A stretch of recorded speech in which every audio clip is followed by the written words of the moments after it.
உங்கள் எழுச்சி தமிழர் தொலைக்காட்சி. திரளாக கூடியிருக்கிற என் உயிரின் உயிரான விடுதலை சிறுத்தைகளை, உங்கள் அனைவருக்கும் என்னுடைய பணிவார்ந்த வணக்கத்தை தெரிவித்துக் கொள்கிறேன்.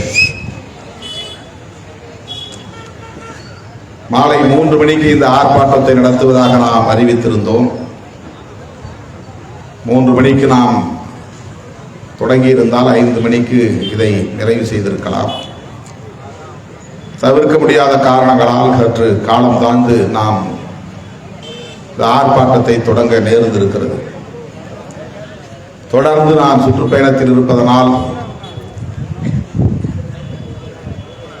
இன்று காலை இந்த ஆர்ப்பாட்டத்தில் பங்கேற்க இயலாது என்கிற அளவுக்கு என்னுடைய உடல்நலம் சற்று பாதித்திருந்தது. சென்னை பல்கலைக்கழக மாணவர்கள் ஏற்பாடு செய்த நிகழ்ச்சியிலும் கூட பங்கேற்க வாய்ப்பில்லை என்று தகவல் தரும்படி கேட்டுக்கொண்டேன். ஆனாலும் மனம் பொறுக்கவில்லை. மிக முக்கியமான பிரச்சனையை மையப்படுத்தி நடந்து கொண்டிருக்கிற ஒரு அறப்போராட்டம். அந்த அறப்போராட்டத்தை வலுப்படுத்தக்கூடிய வகையிலே நாம் அறிவித்திருக்கிற ஆர்ப்பாட்டம். இந்த ஆர்ப்பாட்டத்தில் நாம் கலந்து கொள்ளாமல் வீட்டிலே இருப்பது சரியல்ல என்று உள்ளத்தில் ஒரு நெருடல். ஆகவே 10 மணிக்கு மேல் நான் திமிரி எழுந்தேன். பல்கலைக்கழக மாணவர்களின் நிகழ்ச்சிக்காகவும் இந்த ஆர்ப்பாட்டத்திற்காகவும் என்னை தயார்படுத்திக் கொண்டேன். ஒரு நாள் இடைவெளி இல்லை, 1 மணி நேரம் ஓய்வில்லை என்கிற வகையிலே ஓடிக்கொண்டே இருந்த நிலையில், இரவும் பயணம் பகலும் பயணம் என்கிற நிலையில் கடுமையான பனிப்பொழிவின் ஊடாக ரயில் பயணம், வண்டி பயணம் என்பது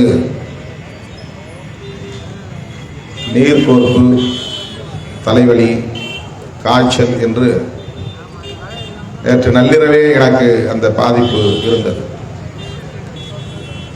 இரவு 2 மணிக்கு நாங்கள் வேலூரில் இருந்து வந்து சேர்ந்தோம். 3 மணிக்கு மேல் படுத்து காலையில் 10 மணிக்கு மேல் தான் நான் தயாராக முடிந்தது.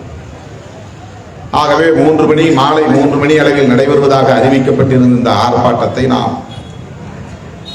5 மணிக்கு மேல் தான் தொடங்க முடிந்தது. இடையிலே சென்னை பல்கலைக்கழக மாணவர்கள் ஏற்பாடு செய்திருந்த நெய்தல் நிகழ்வு, பொங்கல் விழா நிகழ்வு ஒன்று, அதிலேயும் நாம் கலந்து கொண்டு அவர்களிடையேயும் உரையாற்றிவிட்டு இங்கே வந்து சேருவதற்கு இவ்வளவு காலத்தாழ்வு நேர்ந்து விட்டது.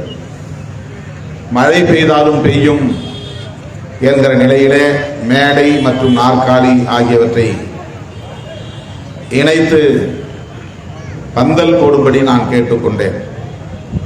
காவல்துறை அனுமதிக்காது என்று தெரியும். ஆனாலும் தோழர்களிடத்திலே சொன்னேன், முடிந்தால் ஷீட் போடுங்கள், போராட்டம் நடக்க வேண்டும், மழை காரணம் காட்டி அது தோல்வியடைந்து விடக்கூடாது என்று சொல்லியிருந்தேன். இயற்கை நமக்கு எப்போதும் ஒத்துழைப்பாக இருக்கும் என்கிற நிலையிலே இன்றைக்கும் நமக்கு ஒத்துழைப்பாக இருக்கிறது. ஒரே கோரிக்கை, ஒற்றை கோரிக்கை, இந்த உர தொழிற்சாலை இங்கே வேண்டாம், அதை மூட வேண்டும் என்பதுதான். எனக்கு முன்னர் பேசிய தோழர்கள் மிக ஆழமாக பேசினார்கள். விவரமாக பல தரவுகளை நம் முன்னால் எடுத்து வைத்தார்கள். ஏனோதானோ என்று உணர்ச்சி வயப்பட்டு ஒரு போராட்டத்தை முன்னெடுத்ததாக தெரியவில்லை. அப்படி யாரும் குறைத்து மதிப்பிட்டு விடக்கூடாது என்பதை இங்கே உரையாற்றிய ஒவ்வொருவரின் கருத்துக்களும் வலுவாக இருந்தன. அன்பு சகோதரி பேசிய பேச்சாக இருந்தாலும், அவரை தொடர்ந்து பேசிய தோழர்கள் முன்வைத்த கருத்தாக இருந்தாலும், மார்க்சிஸ்ட் கம்யூனிஸ்ட் கட்சியை சார்ந்த தோழர் ஜெயராமன் அவர்கள் வைத்த கருத்தாக இருந்தாலும், அந்த உரைகளை கேட்கிற யாரும் அதை இலகுவாக கடந்து போய்விட முடியாது. ஏதோ ஒரு தொழிற்சாலை தனியார் நிறுவனம் அதை எதிர்த்து ஒரு அச்சத்தில், அதாவது பயத்தில், மொத்தமாக இந்த ஆலையை மூட வேண்டும் என்று உணர்ச்சி வயப்பட்டு சொல்லுகிறார்கள் என்று அவர்களின் போராட்ட குணத்தை குறைத்து மதிப்பிட்டுவிட முடியாது என்கிற அளவுக்கு இங்கே அவர்கள் ஆற்றிய உரைகள் அமைந்தன. அன்புச்செழியன் எல்லோரையும் வேகப்படுத்திக் கொண்டே இருந்தார். நேரமில்லை முடியுங்கள், நேரமில்லை முடியுங்கள் என்று. நான் அங்கிருந்து சைகை காட்டிக் கொண்டே இருந்தேன். நீங்கள் தொடர்ந்து பேசுங்கள், அது பற்றி பிரச்சனை இல்லை, உங்கள் உரை தடைபடக்கூடாது, உரையாற்றுங்கள் என்று நான் கைகளால் செய்கை காட்டிக் கொண்டிருந்தேன். தோழர்களே, அவர்கள் எந்த அளவுக்கு இது பற்றிய விவரங்களோடு இருக்கிறார்கள், அறிவியல் சார்ந்த புரிதலோடு இருக்கிறார்கள்,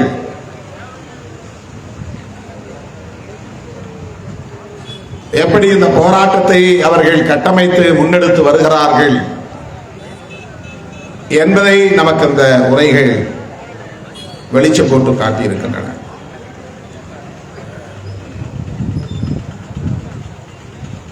கோரமண்டல் உர தொழிற்சாலை என்கிற அந்த தனியார் நிறுவனத்தின் மீது தனிப்பட்ட காழ்ப்புணர்ச்சி எதுவும் யாருக்கும் இல்லை. அப்படி இருக்க முடியாது. இந்த பகுதியில் அசோக் லேலண்ட் இருக்கிறது, எம்ஆர்எஃப் எண்ணெய் சுத்திகரிப்பு ஆலை இருக்கிறது, எம்எஃப்எல் அதுவும் ஒரு உர தொழிற்சாலை தான். இந்திய ஒன்றிய அரசாங்கத்தின் கட்டுப்பாட்டில் இயங்கக்கூடிய மணலியில் இயங்கிக் கொண்டிருக்கிற ஒரு உர தொழிற்சாலை உள்ளது. சிபிசிஎல் அதுவும் எண்ணெய் சுத்திகரிப்பு ஆலைதான், பெட்ரோலியம் கெமிக்கல்ஸ். என்ஃபீல்டு கம்பெனி இருக்கிறது, கார்போரண்டம் என்கிற கம்பெனி இருக்கிறது, எண்ணூர் தெர்மல் இருக்கிறது, கோரமண்டலும் இருக்கிறது. இன்னும் பல கணக்கில் அடங்காத நிறுவனங்களும் இயங்கிக் கொண்டிருக்கின்றன. ஜெயராமன் அவர்கள் பேசுகிற போது ஒன்றை சொன்னார். வட சென்னை முழுவதும், குறிப்பாக எண்ணூர், திருவொற்றியூர் பகுதிகள் முழுவதும் கெமிக்கல் நிறுவனங்களாக இருக்கின்றன, வேதி தொழிற்சாலைகளாக இருக்கின்றன. தென் சென்னை முழுவதும் ஐடி கம்பெனிகளாக இருக்கின்றன.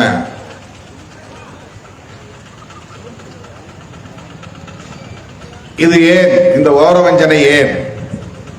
இது மாற்றப்பட வேண்டும். இங்கே வேலை செய்யக்கூடியவர்கள் யாரும் இங்கேயே குடும்பத்தோடு தங்குவதில்லை. அவர்களுக்கு தெரியும் இங்கே நல்ல குடிநீர் இல்லை, நல்ல தூய்மையான காற்று இல்லை. ஆகவே தங்குவதற்கு தென் சென்னை, சம்பாதிப்பதற்கு வட சென்னை என்று வந்துவிட்டு திரும்பி போகிறவர்களாக இருக்கிறார்கள். இங்கே நல்ல மருத்துவமனை இல்லை,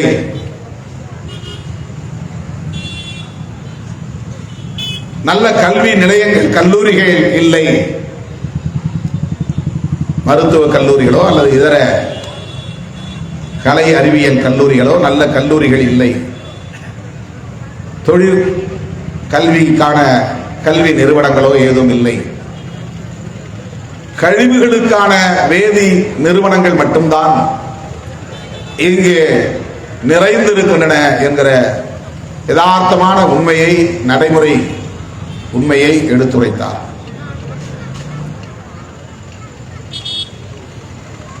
வேண்டுமென்றே செய்தார்களோ இல்லையோ, ஆனால் ஒப்பீட்டளவிலே பார்க்கிற போது வட சென்னை முழுவதும் கெமிக்கல்ஸ், வேதிப் பொருள்களின் கழிவுகள் கொட்டப்படுகிற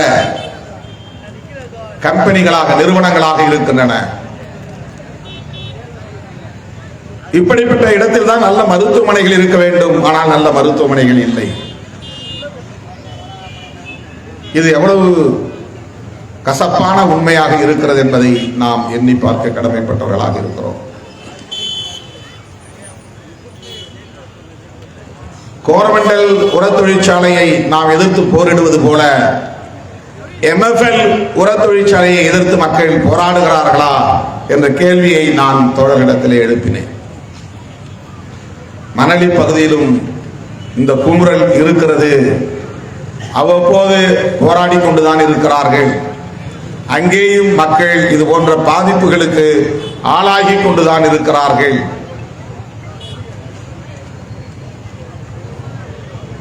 இன்றைக்கு இங்கே அமோனியா வாயு செல்லக்கூடிய குழாய் வெடித்ததன் அடிப்படையிலே இந்த போராட்டம் சூடுபிடித்திருக்கிறது, வேகம் எடுத்திருக்கிறது. மக்களின் கோபம் இன்றைக்கு வீதியிலே வந்து வெடிக்கிறது.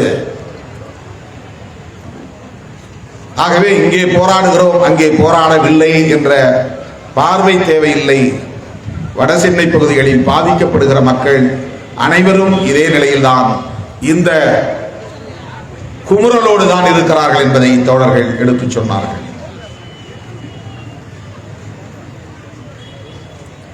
அம்மோனியா என்பது ஒரு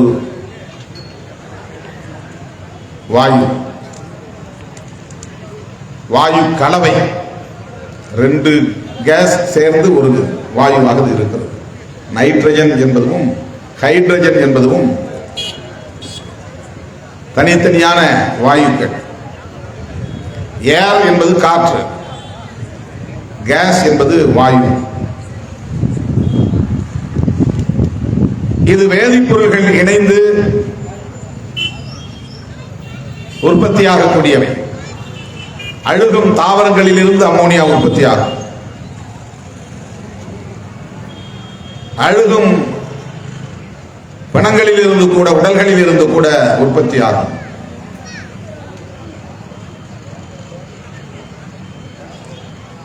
நைட்ரஜன் என்பது தனியான ஒரு வாயு, ஹைட்ரஜன் என்பது தனியான ஒரு வாயு.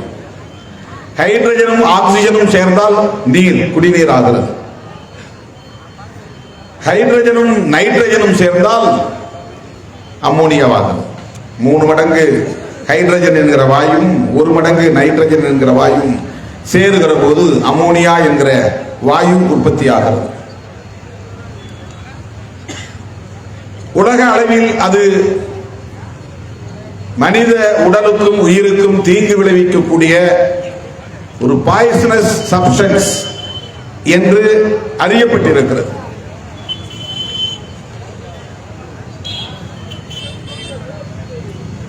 உரம், யூரியா போன்ற உரங்களை தயாரிப்பதற்கு நைட்ரஜன் தேவைப்படுகிறது.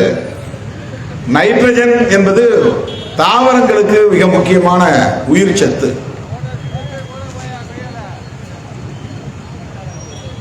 ஆகவே நைட்ரஜன் கலந்த யூரியாவை தயாரிக்கிற ஒரு தொழிற்சாலை தான் இந்த தொழிற்சாலை. இப்போது ஆர்கானிக் உற்பத்தி என்று சொல்லப்படக்கூடிய வகையில் தானியங்கள் எல்லாம் உரம் இல்லாமல், பழங்காலத்தில் சாணம் பயன்படுத்தப்பட்டதைப் போல, எரு பயன்படுத்தப்பட்டதைப் போல இப்போது மீண்டும் பழங்கால வாழ்வுக்கு மக்கள் திரும்புகிறார்கள். நிறைய கடைகளில் பார்த்தீங்கன்னா ஆர்கானிக் வெஜிடபிள்ஸ், ஆர்கானிக் ரைஸ் என்று சொல்வார்கள்.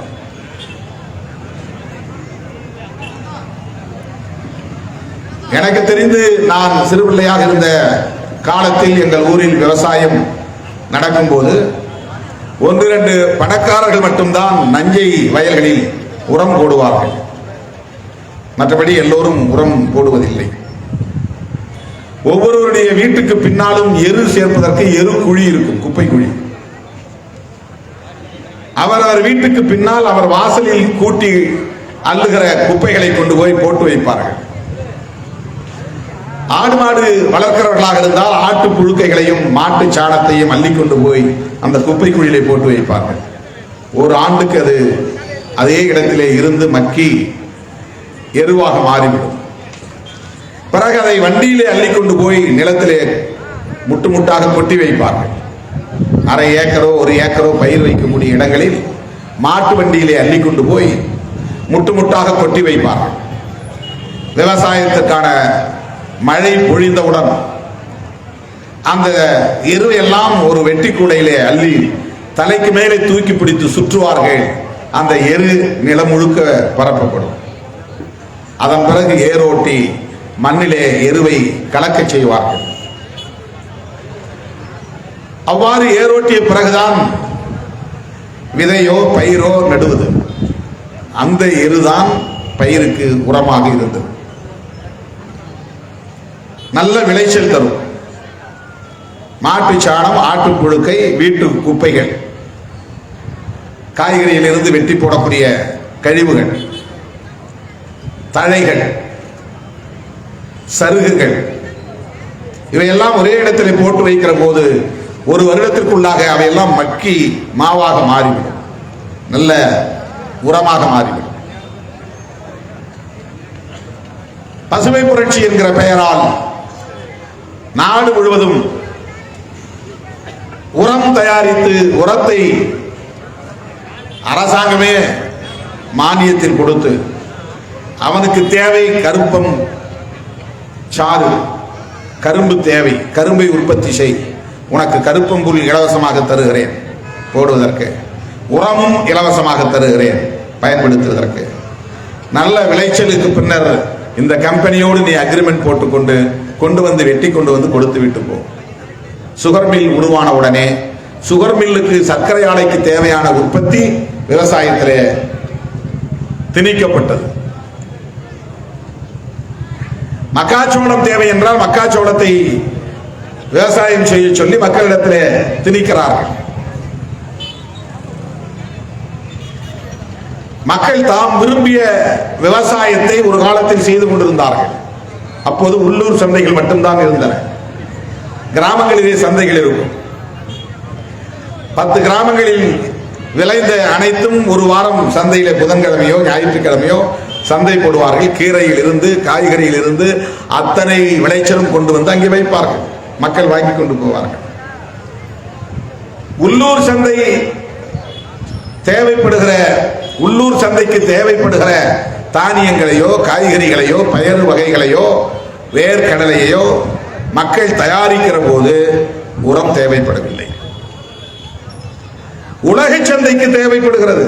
டன் கணக்கிலே அவனுக்கு தேவைப்படுகிறது கோதுமை, மெட்ரிக் டன் கணக்கிலே தேவைப்படுகிறது அரிசி, மக்காச்சோளம். பெரிய பெரிய நிறுவனங்களை உருவாக்கி விட்டார்கள் உணவுப் பொருள் தயாரிப்பதற்கு, மாவு தயாரிப்பதற்கு. அந்த நிறுவனங்களுக்கு தேவைப்படுகிற காரணத்தினால் மெகா உற்பத்தி தேவைப்படுகிறது. உலக சந்தைக்கான உற்பத்தி தேவைப்படுகிறது. உள்ளூர் சந்தைக்கான உற்பத்தி, வீட்டுக்கு தேவையான உற்பத்தி இல்லை. நான் நிறைய மேடைகளில் எப்போதெல்லாம் சொல்லி இருக்கிறேன். நாங்கள் சின்ன பிள்ளையாக இருக்கிற போது வேர்க்கடலை பிடுங்குவதற்கு போவோம். மழை காலத்திலே கொடிக்கடலை என்று சொல்வார்கள். கொடிக்கடலையை கொக்கி போட்டு பிடுங்கி போட்டு வைத்திருப்பார்கள். மழை பெய்த பிறகு அந்த செடியில் இருக்கிற மண்ணெல்லாம் கீழே உதிர்ந்து விடும். அந்த வேர்க்கடலை வெள்ளை வெளியேறு என்று அந்த பச்சை கொடியிலே இருக்கும். அப்படி எடுத்து பார்த்தால் கொத்து கொத்தாக இருக்கும் காய். அதை உட்கார்ந்து முட்டு முட்டாக கொண்டு வந்து போட்டு உட்கார்ந்து கடலை ஆய்கிற வேலையை பெண்கள், இளைஞர்கள், சிறுவர்கள் செய்வார்கள். அந்த வேர்க்கடலையை எவ்வளவு தின்றாலும் உடம்புக்கு எதுவும் ஆகாது. பால் வடியும், வாயில் இருபுறமும் பால் வடியும். இந்த பச்சை கடலை வேர்க்கடலையை தின்னுகிற போது பால் வடியும். அந்த வேர்க்கடலை இன்றைக்கு கிடையவே கிடையாது. எங்கு தேடினாலும் அது கிடைக்காது. ஏனென்றால் வேர்க்கடலை மக்களுக்கான உற்பத்தியாக இல்லாமல் உலக சந்தைக்கான உற்பத்தி. கடலை எண்ணெய் தேவைப்படுகிறது, கடலை பின்னாக்கு தேவைப்படுகிறது, வேர்க்கடலில் இருந்து உணவுப் பொருள் தயாரிப்பதற்கான தேவை உருவாகி இருக்கிறது. இதை மக்கள் தின்றுவிட்டால் அவன் எதிர்பார்க்கிற விளைச்சல் கிடைக்கவில்லை. எனவே மக்கள் தின்ன முடியாத அளவுக்கான ஹைபிரிட் கலப்பின வேர்க்கடலையை கொண்டு வந்து விட்டான்.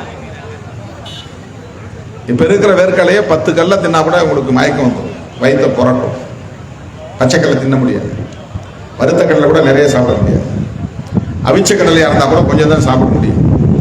வேர்க்கடலை என்பது தின்பண்டமாக இருந்த நிலை மாறி எண்ணெய் வித்துக்காக மட்டுமே உற்பத்தி செய்யக்கூடிய நிலை. ஆகவே உலக சந்தைக்கு பெரிய பெரிய நிறுவனங்களின் தேவைக்கு உற்பத்தி செய்ய வேண்டிய கட்டாயம் எழுகிற போது உனக்கு உரம் தேவைப்படுகிறது.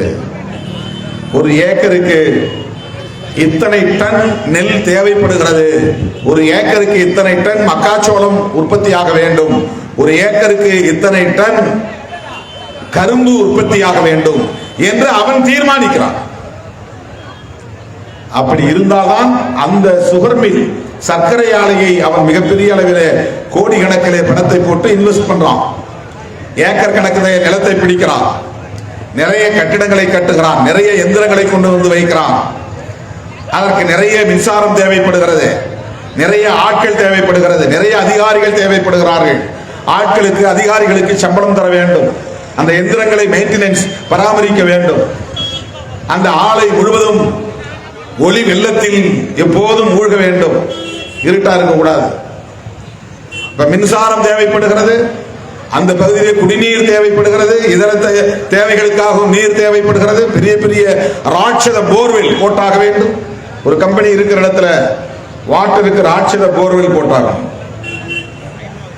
ஒரு கம்பெனி இருக்கிற இடத்துல தனியே அவன் தெர்மல் பிளான்ட் போட்டாகணும், எல்லாம் ஜென்செட் வச்சாகும். இல்லைன்னா அரசாங்கம் அவனுக்கு சலுகை விலையிலே மின்சாரம் தர வேண்டும், மிக குறைந்த கட்டணத்திலே.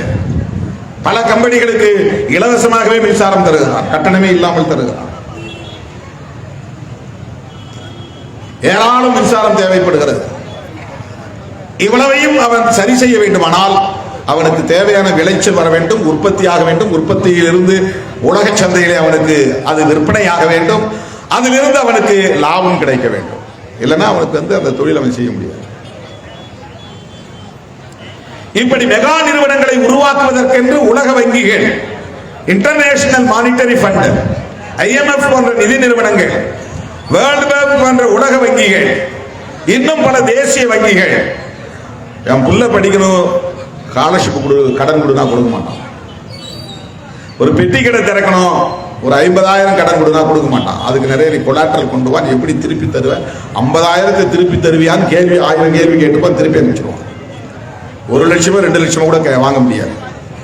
ஆனால் கோடிக்கணக்கான ரூபாய், நூற்றுக்கணக்கான கோடிகள், 500 கோடி, 1000 கோடி, 2000 கோடி, 4000 கோடி, 5000 கோடி என்று ஒரு தனியார் நிறுவனத்திற்கு வங்கிகள் கடனுதவி அளிக்கின்றன.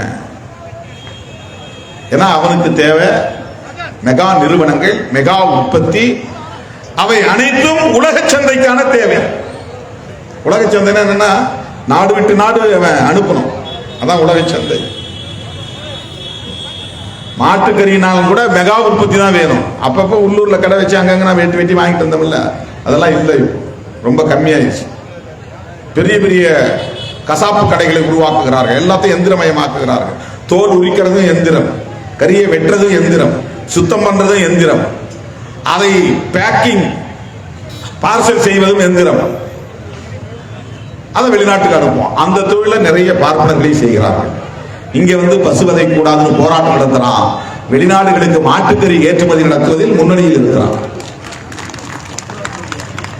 இப்ப மாட்டுக்கறியிலிருந்து மீன் உற்பத்தி ஆகிறதே, இங்க நம்முடைய மீனவர்கள் எல்லாம் பிடித்து வருகிறார்களே, இதுல முதல் தரமான மீன் அனைத்தும் 100 விழுக்காடு ஏற்றுமதி ஆகிறது.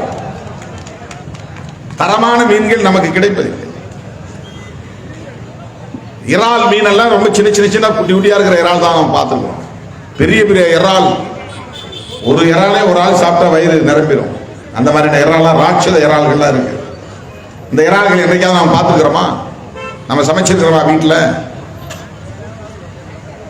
பெரிய பெரிய ராட்சத இறால்கள். உலகத்தில் அதிகம் மீன் ஏற்றுமதி செய்யக்கூடிய நாடு இந்தியா. ஏன்னா 2 பக்கம் இந்தியாவை சுத்தி 2 பக்கம் கோஸ்டல், மேற்கு கடற்கரை, கிழக்கு கடற்கரை. இந்தியா ஒரு தீபகற்பம், கடலோரம் நிறைய மக்கள் வசிக்கிறார்கள். மீன் உற்பத்தி, அதுக்குள்ள இன்னைக்கு மீனவர்களை தாண்டி மக்கள் உள்ளே நுழைஞ்சிட்டோம்.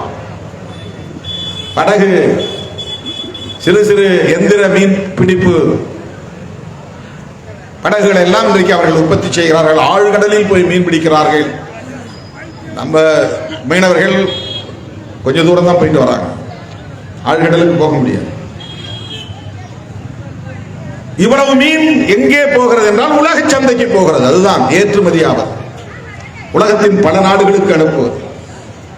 ஆக எல்லா உற்பத்தியும் மெகா உற்பத்தியாக இருப்பதனால், தனியார் நிறுவனங்களிடம் அவற்றை எல்லாம் ஒப்படைப்பதனால், தனியார் நிறுவனங்களுக்கு ஆயிரக்கணக்கான கோடிகள் கடனுதவி தரப்படுகிறது. தனியார் நிறுவனங்களுக்கு ஆயிரக்கணக்கான ஏக்கர் நிலங்கள் கையகப்படுத்தி தரப்படுகின்றன. லேண்ட் அக்விசிஷன், லேண்டை எப்படி பிடிச்சு கொடுக்குறாங்க. ஒரு கம்பெனி உருவாக்கணும்னா அவங்களுக்கு குறைஞ்சது 500 ஏக்கர் தேவைப்படுது. 100 ஏக்கருக்கு கீழே எந்த கம்பெனி இருக்காது. நம்மால ஒரு சென்ட் இடம் வாங்க முடியல, புறம்போக்கு இடத்துல போய் ஒரு குடிசை போட முடியல. பட்டா இடங்களை கொஞ்சம் விலைக்கு வாங்கிடுவான், அரசாங்கத்தினுடைய நிலங்கள் முழுக்க கையகப்படுத்திடுவான்.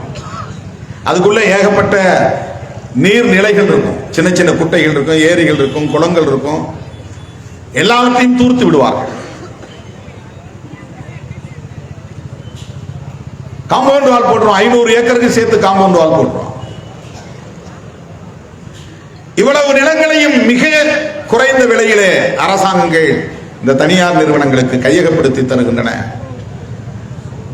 உற்பத்தியாகிற மின்சாரத்தில் பெரும்பகுதி இந்த தனியார் நிறுவனங்களுக்கு குறைந்த கட்டணத்திலோ இலவசமாகவோ அளிக்கப்படுகிறது. நம்ம வீட்டில் வந்து மின் கட்டணம் கட்டலன்னா வந்து பிளக்க பிடிக்கிட்டு போயிடுவாங்க. அவங்க எல்லாம் நிறைய பெண்டிங் வச்சிருப்பாங்க, கட்டாமலே வச்சிருப்பாங்க. இப்ப நம்ம தரப்புல நாம் சில கோரிக்கைகளை வைத்திருக்கிறோம். இந்த அம்மோனியா பைப் வெடித்ததன் மூலம் கண்ணெரிச்சல் வந்தது, சுவாசிக்க முடியவில்லை, சுவாச குழாய்கள் எரிச்சலுக்கு உள்ளாகியது.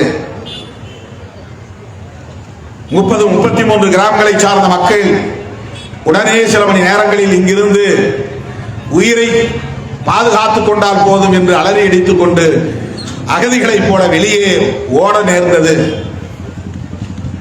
இது எங்களுக்கு இயற்கை கொடுத்திருக்கிற எச்சரிக்கை மணி, ஒரு அபாய மணி. தலைக்கு வந்தது தலைப்பாகையோடு போனது என்பார்களே, அப்படி இந்த ஆபத்து எங்களை எச்சரிக்கையாக இருங்கள் என்று வந்து எச்சரித்து விட்டு போயிருப்பதாக கருதுகிறோம். எனவே இந்த உர தொழிற்சாலை இங்கே இருக்கக்கூடாது. நுரையீரல் பாதிக்கப்படும், கண் பார்வை பறிபோகும், புற்றுநோய் உருவாகும், எலும்புகள் பாதிக்கப்படும், பற்கள் பாதிக்கப்படும். அம்மோனியாவை சுவாசிப்பதனால் இவ்வளவு பாதிப்புகள் நேரும். இவ்வளவு விவரம் தெரிந்த பிறகு நாங்கள் இப்படியே விட்டு போனால் எங்கள் எதிர்கால சந்ததியினருக்கு நாங்கள் துரோகம் செய்ததாக ஆகிவிடும். எங்கள் முன்னோர் அதை அறியாமல் இருந்திருக்கலாம், அந்த அளவுக்கு அன்றைக்கு அறிவியல் விழிப்புணர்ச்சி ஏற்படாமல் இருந்திருக்கலாம், சுற்றுச்சூழலை பற்றி தெரியாமல் இருந்திருக்கலாம், அமோனியா வாயுவை பற்றி அறியாமல் இருந்திருக்கலாம், அதனால் ஏற்படவிருக்கிற பாதிப்புகளை பற்றி விவாதிக்காமல் இருந்திருக்கலாம், யாரும் சொல்லாமல் இருந்திருக்கலாம். ஆகவே அவர்கள் அமைதி காத்திருக்க கூடும். இவ்வளவு தூரம் எங்களுக்கு தெரிந்த பிறகும் நாங்கள் இதை கண்டும் காணாமல் கடந்து போனால் எங்களின் எதிர்கால வாரிசுகளுக்கு நாங்களே சவக்குழி தோண்டுவதாக ஆகிவிடும் என்ற எச்சரிக்கையோடு, முன்னெச்சரிக்கையோடு தான் இந்த போராட்டத்தை தோழர்கள் முன்னெடுத்திருக்கிறார்கள். இது நம்முடைய தரப்பு வாதம். அவர்கள் தரப்பு வாதம் என்ன சொல்லுவார்கள்? எப்படி இவ்வளவு பெரிய முதலீட்டை போட்ட நிறுவனத்தை மூட முடியும்? எத்தனை ஆயிரம் கோடிகள் கொட்டப்பட்டிருக்கிறது. இங்கே நிறுவப்பட்டிருக்கிற இந்த எஸ்டாபிளிஷ்மெண்ட், இந்த கட்டிடங்கள் என்னாவது? இங்கே இருக்கக்கூடிய எந்திரங்கள் என்னாவது? இதற்காக நாங்கள் வாங்கி ஆயிரக்கணக்கான கோடி கடனை எப்படி நாங்கள் திருப்பி அடைப்பது? இதில் வேலை செய்யக்கூடிய நூற்றுக்கணக்கானவர்களை அல்லது ஆயிரக்கணக்கானவர்களை நாங்கள் எங்கே அனுப்புவது? அவர்களுக்கு எப்படி மாற்று வேலை தருவது? இதுதான் அவர்கள் பேச முடியும். இப்போ திடீர்னு 1000 பேர் வேலை செய்யறாங்கன்னா 1000 பேருக்கு கலை மூடிட்டா 1000 பேருக்கு வேலை இல்லை. அவன் 1000 பேருக்கு போராடுவான். எனக்கு என்ன வேலை? பதில் சொல்லு. இந்த நிறுவனத்திற்கு இவர்கள் எவ்வளவு கடன் வங்கிகளில் பெற்றிருக்கிறார்கள் என்று நமக்கு தெரியாது. கடன் இல்லாமல் இருக்காது, நிச்சயமாக கடன் இருக்கும். வங்கிகள் என்பதே அதற்காகத்தான் இருக்கிறது. மக்கள் வரி பணத்தை வாங்கி தனியார் நிறுவனங்களுக்கு தருவதற்காகத்தான் வங்கிகள் இருக்கின்றன. அப்படி எவ்வளவு பேர் கடன் வாங்கி இந்த அரசுக்கு துரோகம் செய்துவிட்டு ஏமாற்றிவிட்டு தப்பித்து ஓடிவிட்டார்கள். அந்த கடன்களை எல்லாம் தள்ளுபடி செய்துவிட்டது இந்திய ஒன்றிய அரசு. விஜயமல்லையா உட்பட நமக்கு தெரிந்த பேர் அவர்தான். அவர் கிங்ஃபிஷர் ஒரு ஏர் சர்வீஸ் வச்சிருந்தார். அப்படி பல பேர் 40-50 பேருக்கு மேல் 100 கோடியிலிருந்து பல ஆயிரம் கோடி வரையில் இந்த அரசுக்கு அல்லது வங்கிகளுக்கு செலுத்த வேண்டிய கடனை தராமல் போய்விட்டார்கள். அரசாங்கம் வாரா கடன் என்று தள்ளுபடி செய்கிறது. எவ்வளவு பெரிய அயோக்கியத்தனம் இது!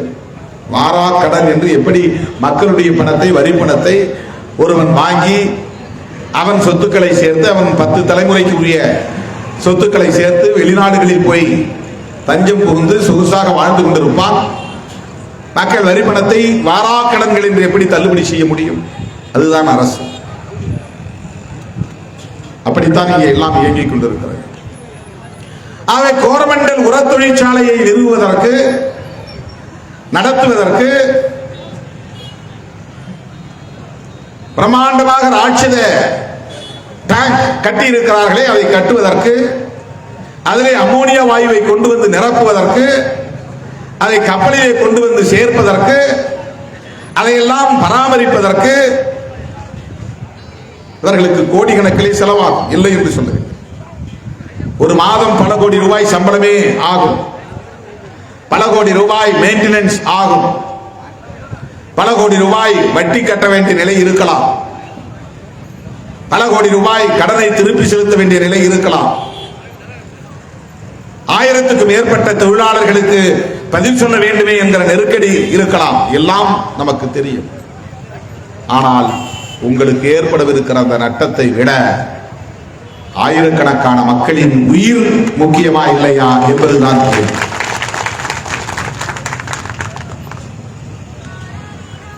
யூனியன் கார்பைடு நிறுவனம் எவ்வளவு பெரிய பாதிப்பை ஏற்படுத்தியது! ஒரே நாளில் எவ்வளவு பேர் உயிரிழக்க நேர்ந்தது!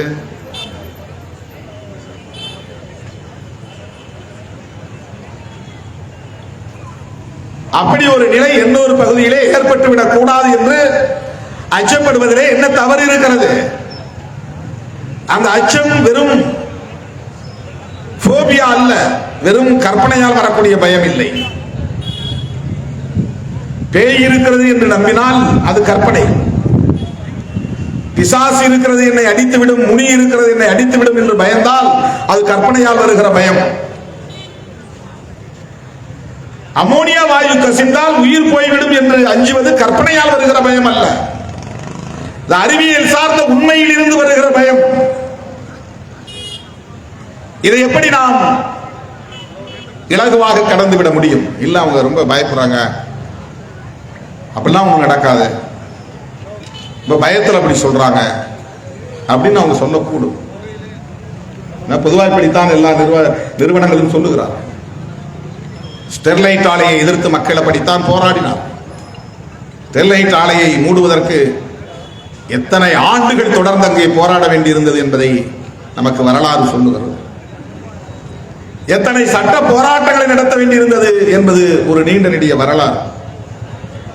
ஒரு முறைக்கு பல முறை மூடப்பட்டு மறுபடியும் மறுபடியும் நீதிமன்றத்தின் மூலம் அவர்கள் அதை திறந்து இயக்கினார்கள் என்பதும் வரலாறு. அங்கே எந்த அளவுக்கு குடிநீர் நஞ்சானது, சுவாசிக்கிற காற்று நஞ்சானது, அதனால் மக்கள் எந்த அளவுக்கு பாதிக்கப்பட்டார்கள் என்பதை களத்திலே போய் நின்று பார்த்தபோதுதான் நம்மால் உணர்ந்து கொள்ள முடிந்தது. இதையெல்லாம் அடிப்படையாக வைத்து ஒரு கட்டத்திலே 100 நாள் தொடர் போராட்டம் என்று நடத்தி 100வது நாள் தான் ஆயிரக்கணக்கான மக்களை திரட்டி அவர்கள் பேரணி நடத்தினார்கள். அந்த பேரணியில் அதிகார வர்க்கம் வழக்கத்தை போல போராடக்கூடியவர்களை அச்சுறுத்தும் வகையிலே துப்பாக்கி சூடு நடத்தியதை நாம் கண்டோம். 13-14 பேர் உயிரிழக்க நேர்ந்தது.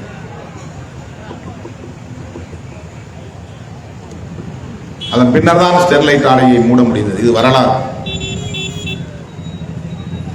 அவ்வளவு எளிதானது அல்ல இந்த கோரிக்கை. கோரமண்டல் உர தொழிற்சாலையை உடனடியாக நாம் போராட்டம் நடத்தியவுடன் மூடிவிடுவார்கள் என்று கற்பனையிலே நாம் மிதக்க முடியாது. 14வது நாள், 24வது நாள், 34வது நாள் என்று நாம் அந்த தொழிற்சாலையின் வாசலிலே அமர்ந்து போராட்டம் நடத்தி கொண்டிருப்பதனால் அதிகார வர்க்கம் நம் பக்கம் திரும்பிவிடும் என்று எதிர்பார்க்க முடியாது. தோழர் ஜெயராமன் பேசும்போது ஒன்றை தெளிவுபடுத்தினார். அரசியல் வர்க்கம் என்பது ஒன்று, அதிகார வர்க்கம் என்பது இன்னொன்று. அரசியல்வாதிகள் மக்களுக்கு பதில் சொல்ல கடமைப்பட்டவர்களாக இருக்கிறார்கள். அதனால் அவர்கள் ஒப்புக்காகவாவது மக்களோடு நிற்கிற தேவை கட்டாயம் நேருகிறது. அதிகார வர்க்கம் மக்கள் நலன்களை பற்றி கவலைப்பட வேண்டிய நெருக்கடி இல்லை. நாம் எல்லோரும் டெமோக்ரசி என்கிறோம். இங்கே இருப்பது, உண்மையை சொல்ல போனால் எல்லா நாடுகளிலும் இருப்பது பியூரோகிரசி தான், டெமோக்ரசி கிடையாது. தேர்தல் நேரத்தில் ஓட்டு போடுவதோடு சரி மக்களுடைய பங்களிப்பு. டெமோ என்றால் மக்கள் என்று பொருள், டெமோக்ரசி என்றால் மக்கள் நாயகம் என்று பொருள், ஜனநாயகம் என்று. பியூரோகிரசி என்றால் பியூரோக்ராட்ஸ் என்றால் அதிகாரிகள், அதிகார வர்க்கம் என்று பொருள். பியூரோகிரசி என்றால் எல்லாவற்றையும் தீர்மானிப்பது அதிகாரிகள் தான். நாளைக்கே நான் கட்சியில ஜெயிச்சு ஒரு ஆட்சி அதிகார பீடத்தில் போய் நான் உட்காரன்னு சொன்னாக்க, என்னை ஒரு உதாரணமா சொல்றேன், என்னை வழிநடத்தக்கூடியவர்கள் அதிகாரிகளாகத்தான் இருப்பார்கள். ஐஏஎஸ் ஐபிஎஸ் படித்த அதிகாரிகளாகத்தான் இருப்பார்கள். மக்களால் தேர்ந்தெடுக்கப்படுகிற பிரதமராக இருந்தாலும், மக்களால் தேர்ந்தெடுக்கப்படுகிற முதல்வராக இருந்தாலும், மக்களால் தேர்ந்தெடுக்கப்படுகிற எம்பி எம்எல்ஏக்களாக இருந்தாலும் திட்டங்களை வகுத்து தரக்கூடியவர்கள், அதற்கான அனைத்து செயல் திட்டங்களையும் தீட்டக்கூடியவர்கள், சொல்ல போனால் இறுதி முடிவெடுக்கக்கூடியவர்கள், கொள்கை முடிவை தவிர மற்ற முடிவுகளை எடுக்கக்கூடியவர்கள் அதிகாரிகளாகத்தான் இருப்பார்கள். குழந்தைகளுக்கு சத்துணவு போட வேண்டும் என்பது ஒரு கொள்கை முடிவு. ஆனால் அதை எப்படி போட முடியும், அதற்கான வருமானம் என்ன, அதை எப்படி தொடர்ந்து நடத்த முடியும், அதற்கு எப்படி செயல் திட்டங்களை தீட்ட வேண்டும் என்பதையெல்லாம் எந்த அரசியல்வாதியாலும் போட முடியாது. ஒர்க் ப்ரோக்ராம் போட முடியாது. சோறு போடணும் அப்படின்னு தான் சொல்ல முடியும். அங்க இருக்கிற மக்களுக்கெல்லாம் சோறு போடணும், என்ன பண்ணலாம், பிளான் பண்றது முழுக்க அதிகாரிகள் தான்.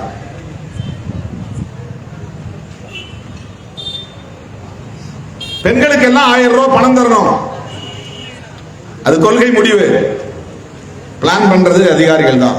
எப்படி கொடுக்க முடியுமா, கொடுக்க முடியாதா, எங்கிருந்து இந்த வருமானம் வரும், தொடர்ந்து கொடுக்க முடியுமா, கொடுக்க முடியாதா, திட்டமிடுவதெல்லாம் அதிகாரிகள் தான்.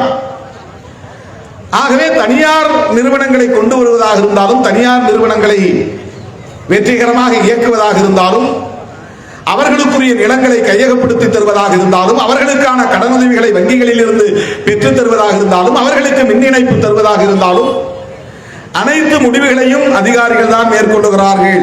அதிகார வர்க்கம் தான் செய்கிறது. அப்படிப்பட்ட அதிகார வர்க்கம் எப்போதும் மக்கள் போராட்டங்களை அவ்வளவு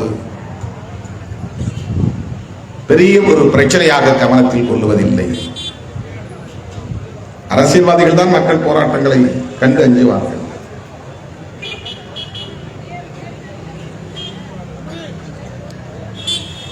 கோரமண்டல் உர தொழிற்சாலையை இங்கே கொண்டு வருவதற்கு அத்தனை செயல் திட்டங்களையும் வரையறுத்து கொடுத்தவர்கள் அதிகாரிகளாகத்தான் இருப்பார்கள். அந்த அதிகாரிகள் ஆமாம், இந்த மக்கள் போராடுவது சரிதான், அவர்களுக்கு எதிர்காலத்தில் பாதிப்பு நேரும், எனவே இந்த ஆலையை நாம் மூடலாம் அல்லது இந்த ஆலையை வேறு உற்பத்திக்கான தளமாக மாற்றிக்கொள்ளலாம், மக்களுக்கு பாதிப்பு ஏற்படாத உற்பத்தி ஏதேனும் செய்யலாம், வேண்டுமானால் மறுபடியும் சாக்லேட் தொழிற்சாலையை கொண்டு வரலாம் என்றெல்லாம் யாரும் ஆலோசனை சொல்ல மாட்டார்கள். எந்த அதிகாரியும் சொல்ல மாட்டார்கள். அதிகாரி சொல்லாமல் ஆட்சியாளர்கள் முடிவெடுக்க மாட்டார்கள். இது புரிந்து கொள்வதற்காக நான் சொல்லுகிறேன், குற்றம் சுமத்துவதற்காக அல்ல.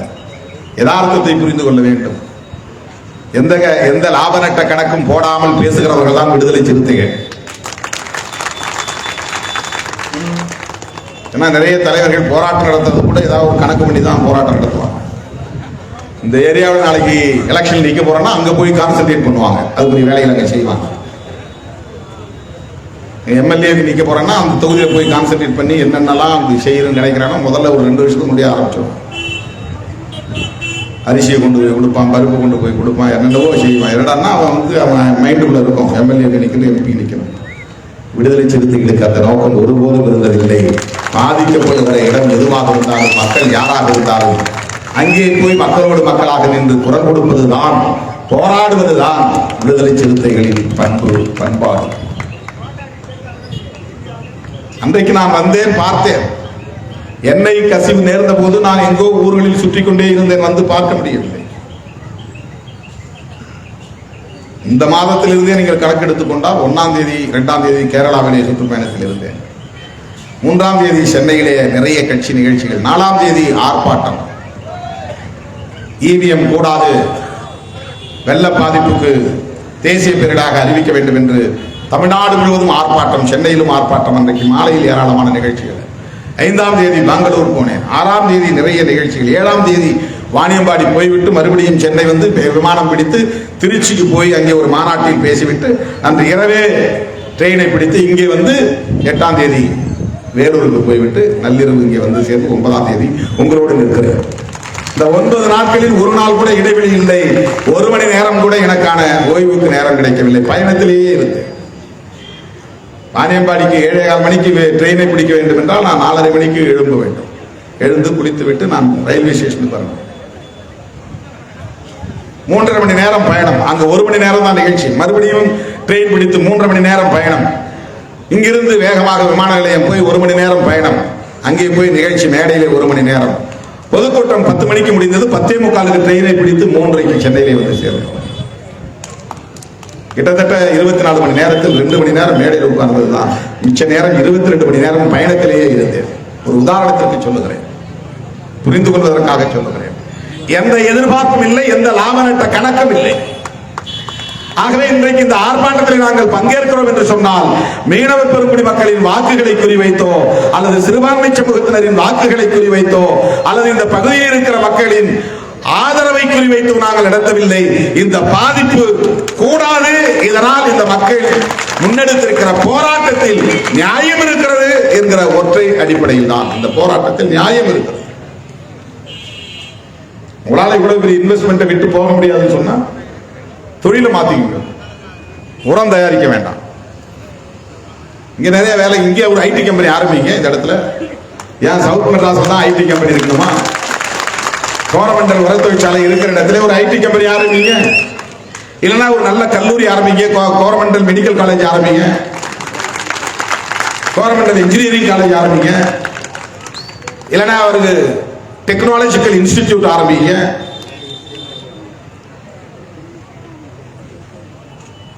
பக்கத்தில் ஸ்ரீஹரிகோட்டா இருக்குது, அதனால விண்வெளி அறிவியல் தொடர்பான இன்ஸ்டிடியூட் ஒன்று ஆரம்பிங்க. இந்த இடத்தை நீங்க பயன்படுத்த முடியும், இந்த கட்டிடங்களை பயன்படுத்த முடியும். இந்த தொழில் வேண்டாம் என்கிறோம். அமோனியா வாயுவை பயன்படுத்தக்கூடிய உர தொழிற்சாலை வேண்டாம் என்கிறோம். ஆகவே மக்கள் தொடர்ந்து போராடிக் கொண்டே இருக்க வேண்டும். என்றென்றைக்கும் விடுதலை சிறுத்தைகள் உற்ற துணையாக இருப்போம் என்பதை சொல்லி வாய்ப்புக்கு நன்றி கூறி இருக்கிறேன். நன்றி. இந்த சேனல் மக்களுக்காக செயல்படுகிறது என்று நீங்கள் நம்பினால், வாய்ப்பிருந்தால் எங்களுக்கு முடிந்த உதவியை செய்யுங்கள்.